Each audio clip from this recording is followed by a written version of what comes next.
É um absurdo, porque tem gente assim que trabalha em casa. Com o preço que a gente paga na internet, não seria algo justo. Com a mudança, os usuários vão ter que adotar novos hábitos. Vai ficar mais difícil assistir aquela série favorita, estudar à distância e até namorar pela internet. Essa medida, como a gente experimenta nos celulares, vai atrasar e retardar demais esse nosso acesso. Eu acredito que eles estão tentando controlar o acesso do público à internet. O que está criando polêmica e até ações na justiça é que a Agência Nacional de Telecomunicações, a Anatel, permitiu que as operadoras cobrem pelo volume de dados consumido, assim como já acontece em alguns planos de celular. A Anatel está promovendo uma defesa dos fornecedores.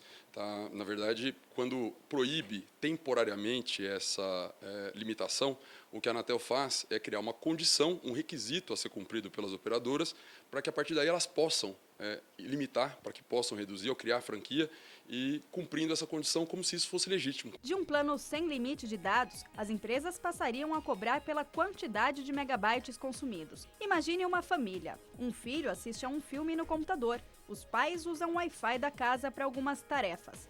A Associação Brasileira de Defesa do Consumidor fez as contas. Numa casa como essa, a internet é acessada diariamente por 4 horas e meia.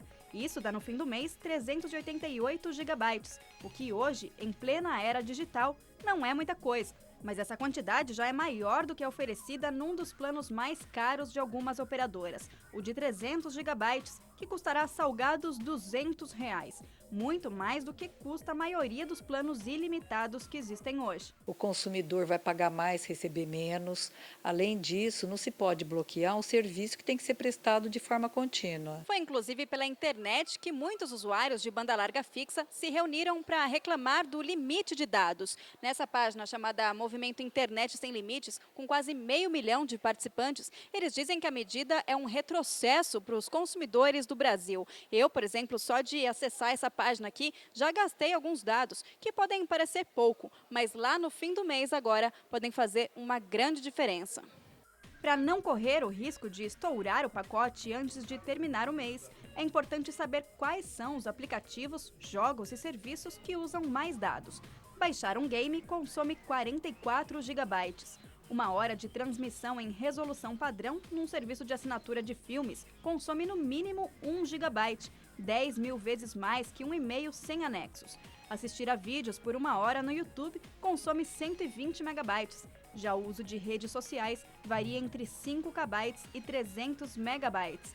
Até mesmo os sistemas informatizados, como o da Justiça, vão ser prejudicados. Retrocesso em relação à informação, o acesso à informação, um retrocesso em relação à universalização da internet, é um retrocesso em relação ao que o próprio Marco Civil da internet estabeleceu, que só poderia haver interrupção por falta de pagamento, por nenhuma outra causa. Enfim, é um retrocesso em todos os sentidos, em todos os aspectos mesmo. Para oferecer pacotes com limite de dados, a Anatel estabeleceu algumas regras às operadoras. Disponibilizar uma ferramenta de acesso ao consumidor para acompanhar o histórico de consumo e informar quando a franquia estiver próxima do limite contratado. Assim que as operadoras se adequarem, as cobranças sobre o excesso do uso e a redução na velocidade serão permitidas. Complica a vida de todo mundo, dos trabalhadores, dos estudantes também, porque você paga por um serviço que é limitado e quando acaba você fica na mão.